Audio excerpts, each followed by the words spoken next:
fall was swift and unforgiving. One moment, I was sitting in my plush office, finalizing deals, and living what I thought was the dream.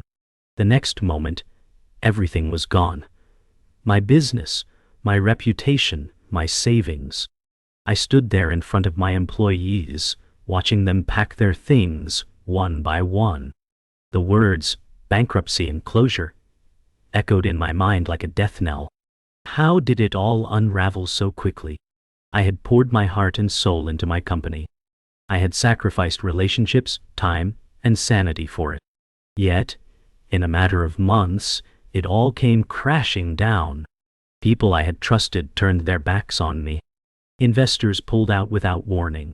And that was just the beginning. It was as if everything I had built was a house of cards, easily toppled by the slightest gust of wind. With everything lost, I didn't know where to turn. The shock was almost too much to bear. I spent the first few days in a fog, going through the motions, wondering how I'd come back from this. Friends, family, they were all supportive, but I couldn't shake the feeling that I had let them down. The hardest part was looking in the mirror. I no longer recognized the person I saw staring back. How could I have been so blind to the cracks in the foundation? The hardest part was accepting the truth. My ambition had blinded me. But I wasn't going to give up. Not yet. I had lost everything, but I still had myself. I just had to find a way to build back from nothing. A week passed, and I knew I couldn't stay in this place of defeat for much longer. I started meeting with old contacts, reaching out to people who had believed in me before. Slowly, I began piecing together a new plan, something smaller, more sustainable, and free from the toxic influences that had led to my downfall. But the fear of failure still gripped me. I had so much to prove, not just to others, but to myself. Could I really do this again? Could I truly rise from the ashes, or was I destined to stay buried in the past? Every day felt like an uphill battle. But as I began to work on my new venture, something started to shift. I was more focused. I was determined. The fear, while still present, became less overwhelming. It was replaced by the drive to prove that I could turn my failure into something valuable. I surrounded myself with people who believed in my vision and worked tirelessly to build a product that I truly believed could change the market. Slowly but surely, the pieces began to fall into place. I could feel the momentum building, and it wasn't just business, it was personal growth. Months later, I was standing in front of a new group of investors, pitching my revamped business idea. The fear was still there, but it was now mixed with excitement. I had nothing left to lose, and in that moment, I realized that losing it all had been the catalyst for this transformation. As I presented my vision, the investors nodded, and one of them leaned forward with a smile. "You've got something here," they said.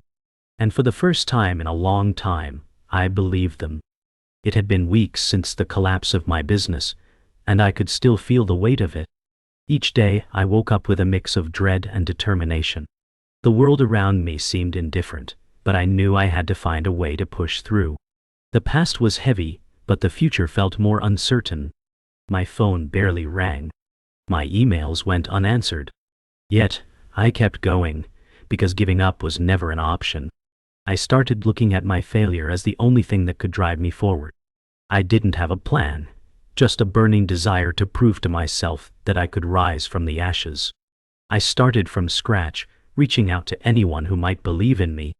The first step wasn't about business strategy. It was about rebuilding my confidence. Slowly, I began to realize that in order to move forward, I had to forgive myself. Only then could I begin to build again. Every morning felt like a battle.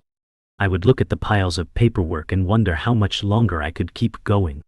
There were days when I was overwhelmed with doubt, questioning whether I could make it again. The fear of failing, not just for myself, but for everyone who had supported me, was a constant weight on my chest. But then something changed. I started small. I focused on one thing, finding a way to make the business sustainable. I began networking, making calls, and having meetings with people who could help me get back on my feet. I reached out to investors, partners, anyone who would listen. Slowly but surely, I started gaining momentum. My vision started to take shape again. But it wasn't just about making money. It was about proving to myself that I could rebuild from nothing. Each call, each meeting, no matter how small, was a step forward. The calls were starting to get more positive responses, but there were still many obstacles to overcome. I wasn't just rebuilding my business, I was rebuilding myself. The days felt long, and there were moments when I questioned whether it was worth it. But then, a breakthrough came.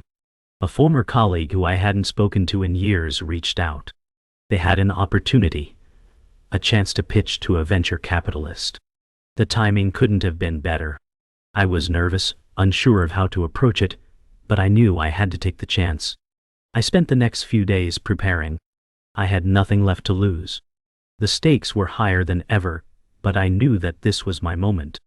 I wasn't going to let fear stop me. For the first time in a long time, I felt a spark of hope. The meeting with the venture capitalist felt like a make-or-break moment. I prepared for days, refining my pitch, practicing my presentation over and over again. When the day finally came, I was a bundle of nerves. The room was sleek, modern, everything about it screamed success. I felt out of place at first. But as I started talking about my idea, something clicked. I wasn't just selling a business. I was sharing a vision, something that I truly believed could make a difference. I spoke with passion, explaining the hurdles I had overcome and what I had learned along the way. When the venture capitalist finally spoke, I held my breath. "You've got something here," they said. And in that moment, I knew that all the struggle had led to this. It wasn't just about money, it was about the belief that I could do this. The days after the pitch felt like a blur. I was waiting on the investor's decision, and the uncertainty gnawed at me. But as I waited, I realized something. I had already won. The process had forced me to confront my fears and doubts, to take ownership of my journey. Whether or not I got the funding didn't matter as much anymore. What mattered was that I had come this far. And as the investor called to offer their support, I realized that this was just the beginning. I was no longer just a man who had lost everything. I was someone with a vision, someone capable of rebuilding from scratch. The call ended, and I sat there for a moment, feeling the weight of the new chapter ahead. After securing the investment, I felt like I had a second chance at life. But the pressure was heavier now than it had ever been. The weight of expectations was suffocating. Not just from the investor, but from myself. I had put everything on the line again. It wasn't just about the business, it was about proving to myself that I wasn't a failure. As I began to assemble my team, I realized that rebuilding wasn't just about products or strategy. It was about people, people I could trust, people who shared my vision. I was no longer alone in this fight. But with trust came responsibility. I had to be more than just a leader. I had to be a mentor, a source of strength, and a voice of inspiration for those who were looking up to me. The first few weeks were a whirlwind. We spent hours in meetings, brainstorming, strategizing, and building the foundation of something new. It felt like we were all part of something bigger, something that could change everything. But as the days passed, challenges started to arise. Not everyone agreed on the direction we should take, and there were moments when the pressure felt unbearable. I had to make decisions quickly, decisions that would determine whether we'd succeed or fail. But I wasn't afraid of making mistakes anymore. I had made plenty before, and I had learned from them. Each misstep only taught me more. I started seeing the setbacks as opportunities to grow, to learn, to refine. The journey wasn't going to be smooth, but I had to trust in myself and my team. As we pushed forward, the challenges seemed to multiply. Funding was tight, and we were constantly tweaking our business model to make it more viable. There were days when I thought about giving up, when the weight of the responsibility was too much to bear. But every time I felt defeated, I remembered why I started in the first place. It wasn't just about the money or the success, it was about building something meaningful. It was about creating something that would make a difference. I began to focus less on the obstacles and more on the solutions. I leaned on my team, and they leaned on me. Together, we started finding ways to overcome the hurdles that once seemed insurmountable. Then came the first big break. We secured a partnership with a major player in the industry. The terms weren't perfect, but the opportunity was undeniable. It was a stepping stone, a chance to show the world that we weren't just another startup. We were a force to be reckoned with. The excitement was palpable. For the first time, I felt like we were on the right track. I could see the potential for success, and I knew this was just the beginning. But even as I celebrated the small victories, I remained cautious. This was a huge risk, and I knew the real work was just starting. Our growth depended on the decisions I made in the coming weeks. We took a leap of faith. The partnership opened doors we couldn't have imagined before. The business began to grow rapidly. Every new client, every positive review, fueled our momentum. But success, as I was learning, wasn't just about growth. It was about sustainability. I knew we needed to build a brand that could withstand the pressures of the market. We couldn't afford to be a flash in the pan. We had to be strategic, methodical. I spent countless hours refining our message, our marketing, and our operations. Every choice mattered. One misstep, and it could all come crumbling down. But I had learned how to deal with fear, and this time I wouldn't let it control me. The road ahead was still long, but we were on the right path. The first quarter after securing the partnership was nothing short of a roller coaster. We saw growth, yes, but it came at a cost. The pressure to deliver was mounting, and I could feel it in every decision. Every choice I made seemed to carry more weight than the last. With every small win, the stakes were raised higher. Our competitors were watching us closely, waiting for us to make a mistake. I had to stay sharp, and even though the pressure felt suffocating, I couldn't let up. Failure was no longer an option. I wasn't just fighting for the business anymore. I was fighting for my own redemption. My team depended on me, and I wasn't going to let them down. The stress was starting to take its toll. I wasn't sleeping as well as I used to. I spent my days immersed in meetings, fighting to keep the business afloat, and my nights staring at the ceiling, wondering if I was doing enough. One night, as I sat there, it hit me. This wasn't just about business anymore. This was about my identity. For the first time, I realized how deeply I had tied my self-worth to my success. If I failed, I felt like I would lose everything: my dignity, my future, my sense of who I was. But in that moment I had a revelation. I couldn't let fear dictate my every move. I had to take risks, and more importantly, I had to trust my team. It was time to delegate and empower others to take charge. The next day, I called in my senior team members. I had to be transparent with them. I let them know the situation, the pressure we were under, and how important their support was. It wasn't easy for me to admit, but I couldn't do it alone anymore. Together, we mapped out the next steps. I decided to take a step back from the day-to-day operations and focus on strategy. I knew I couldn't afford to make every decision anymore. My team was ready, and they had the expertise. It was time to trust them and let go of some of the control. For the first time in a long while, I felt a glimmer of hope. If we worked together, we could not only survive, we could thrive. The changes weren't immediate, but they were effective.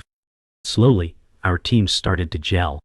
We adjusted our strategy, refined our product offerings, and started gaining traction in the market again.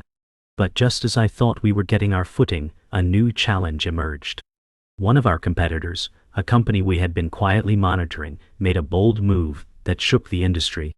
They launched a new product, something that seemed to directly compete with ours. It was a game changer. I couldn't help but feel the familiar pang of fear. Had we lost our edge? Were we too late to the party? But instead of backing down, I chose to see it as a challenge. We had to adapt.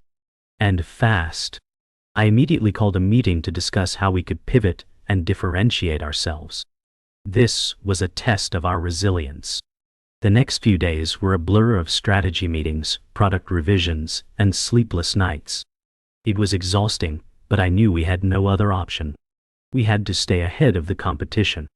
I saw a side of my team I hadn't seen before, determined, creative, and fiercely committed.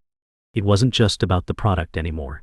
It was about outthinking the competition, staying agile, and executing with precision. We made adjustments to our marketing strategy, refined our pitch, and pushed for faster delivery times. Each move was calculated, but there was a new sense of confidence that fueled us. The competition had pushed us to our limits, but it had also ignited something in us. We weren't just fighting to survive anymore. We were fighting to lead. As the weeks went by, things started to fall into place. The new strategy was working. Our numbers were improving, and we were gaining attention from the media and investors alike. I felt the weight of all my past struggles begin to lift. But as the business grew, so did the demands on my time. The long hours, the never-ending meetings, the constant pressure to deliver. It was starting to consume me. I began to see less of my family, less of the friends who had stood by me. I realized I had become so focused on the business that I was neglecting everything else. The sacrifices were piling up, and I didn't know how much more I could take. I had built something incredible, but I was losing the very things that had motivated me in the first place. It was a price I had to pay, but was it worth it? One evening, after another long day, I went home to find my daughter, Emma, 8, sitting on the couch quietly drawing. She didn't look up when I walked in. Normally she would run to me, eager to tell me about her day. But not tonight. She looked up briefly, her eyes filled with disappointment, and then returned to her drawing. It hit me like a punch to the stomach. How much time had I missed? How many moments had I let slip by, because I was too consumed with my own battles? That night, I sat down with her and apologized. I promised I would do better, but deep down, I wasn't sure I could keep that promise. The guilt weighed on me, but I knew I couldn't turn back.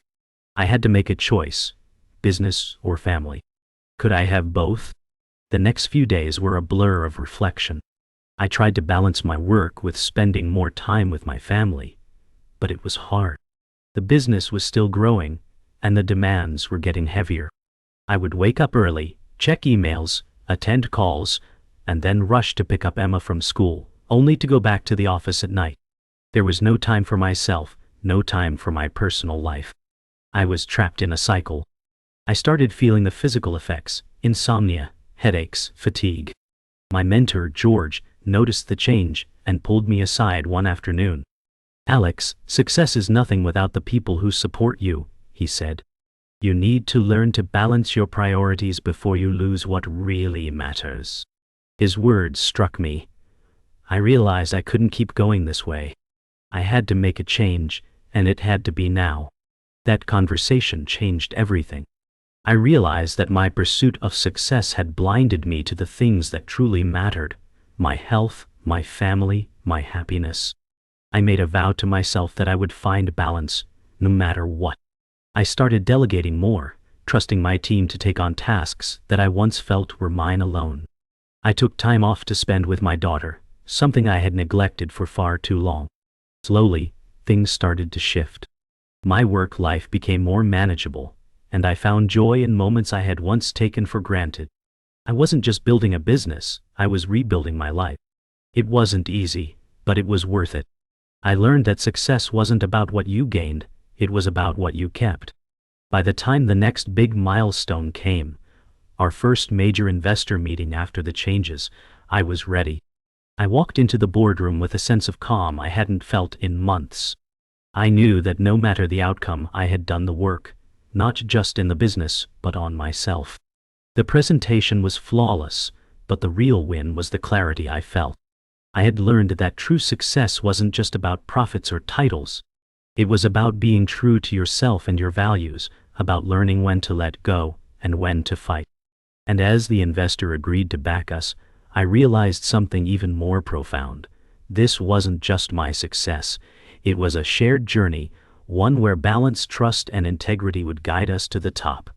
After months of hard work and dedication, our company was finally standing on solid ground. But just as I thought the worst was behind me, a new storm brewed. A competitor, one we had been watching for some time, made a bold move. They launched a new product that was superior in many ways, and suddenly, we found ourselves at risk of losing market share. I couldn't believe it. Just when things were starting to click, this new challenge felt like a punch to the gut. I spent sleepless nights trying to figure out how to fight back. I called my team together, determined to face this head on. But even though we had been through so much, this felt different. The pressure was mounting again, and I couldn't afford to lose everything once more. Not again. We spent days brainstorming, analyzing every aspect of the competitor's product. I knew we needed to come up with something groundbreaking, something that would set us apart. But there was more at stake now. It wasn't just the product. It was our identity. The work we had put in, the late nights, the sacrifices, the battles we'd fought, had all led to this moment. I gathered the team and reminded them of everything we had been through. I asked them to dig deep, to think beyond what we had done before, and to come up with a solution that would change the game. This was our last chance to prove that we were the innovators, that we could not just survive, but lead. And this time, failure was not an option. We worked day and night, pushing ourselves to the brink of exhaustion. And just when I thought we were running out of time, a breakthrough happened. One of the team members, Sarah, late 20s, female, came up with a brilliant idea, an innovation that would set us apart in a way we hadn't anticipated. It was risky, but it was exactly what we needed. It wasn't just about competing with the product anymore. It was about creating something that could shift the entire industry. It was a bold move, but I saw the fire in my team's eyes. This wasn't just about business anymore. It was about proving who we were, about showing the world that we could not just survive, but thrive. Together, we could make this work. Together, we would win. The weeks that followed were a blur of action. We put Sarah's idea into motion, refining it with every step. It was a race against time, but this time, it felt different. There was a sense of certainty in the air. We were working together like never before. The product was taking shape, and the team was more united than ever. But just as things were falling into place, a personal challenge arose. My wife, Emily, early 30s female, had been struggling with her health for some time, but I hadn't noticed how much it had been affecting her. One evening, she told me she needed me, and I realized that I had been so focused on the business that I had neglected my most important relationship. The guilt hit me hard. How could I be so focused on success that I forgot about my family's needs? I took a few days off to be with Emily, and it was the wake-up call I needed. I realized that no matter how much success I achieved, it would be meaningless without the people who mattered most. I returned to the business with a renewed sense of purpose. This time I wasn't just fighting to be a millionaire. I was fighting for balance. I was fighting for my family, my team, and my own peace of mind. As the product launch date approached, I felt ready. The pressure was still there, but it didn't control me anymore. I knew who I was, and I knew what I wanted. The challenge ahead was tough, but this time I had everything I needed to succeed. The launch day arrived, and with it, a new sense of purpose. My team and I had worked tirelessly for months, and now it was time to see if everything we had built would pay off. As the hours ticked down to launch time, I couldn't help but reflect on how far we had come. From the first time I had lost everything, to the near bankruptcy, to the constant battles with competitors and the struggles within myself, it had all led to this moment. I felt a rush of adrenaline. But this time, it wasn't fear that fueled me, it was a quiet confidence. I had faced my darkest days and come out stronger. Now, I was ready to see my vision realized. As the product launched, the early feedback was more positive than I could have ever imagined. Customers were praising the innovation, and the press was picking up on the buzz. My heart raced as the numbers came in. Sales were skyrocketing. For the first time in a long while, I felt like I could breathe again. The weight of all my past failures and struggles seemed to vanish in that moment. I realized that success wasn't just about the money. It was about the journey, the lessons learned, and the people who had supported me. It was about creating something that truly mattered, something that would leave a legacy. But even as we celebrated the early wins, I knew this was just the beginning. There was more to do, more to prove, and more lives to impact. In the weeks that followed, things continued to grow. The market responded positively, and we started attracting more investors. But with success came new challenges. More responsibilities, more scrutiny, and more pressure to keep the momentum going. As the business expanded, I found myself questioning how much more I could handle. The balance I had fought so hard to maintain was becoming harder to keep. I began to question if the cost of success was worth it. Was I losing myself again in the pursuit of something bigger? It was a moment of clarity for me. I realized that no matter how much the business grew, I had to remain true to the values that had gotten me this far. My family, my health, and my integrity were not negotiable. Success could never come at the cost of who I was. I called a meeting with my team and shared my thoughts. "We've come so far," I said, "but let's not forget what got us here, our values, our vision, and the people who believed in us." Together, we discussed how we could grow while staying grounded, focusing on what truly mattered. I realized that the journey wasn't about achieving a number or title, it was about building something sustainable, something that would stand the test of time. That was the real challenge, and it was one I was ready to take on. I knew it wouldn't be easy, but I had my team, my family, and my conviction to guide me. As the months passed, our company continued to grow, but I knew that the real test was always going to be about balance. The business was no longer just about profits or success. It was about making a difference, about creating something that would leave a positive legacy. I wasn't just a businessman anymore. I was a father, a husband, a leader, and a friend. I had learned that no matter how much success you achieve, it means nothing if you don't have the people you love beside you. I may have started this journey to build a business, but in the end, I had built something far more important, a life worth living.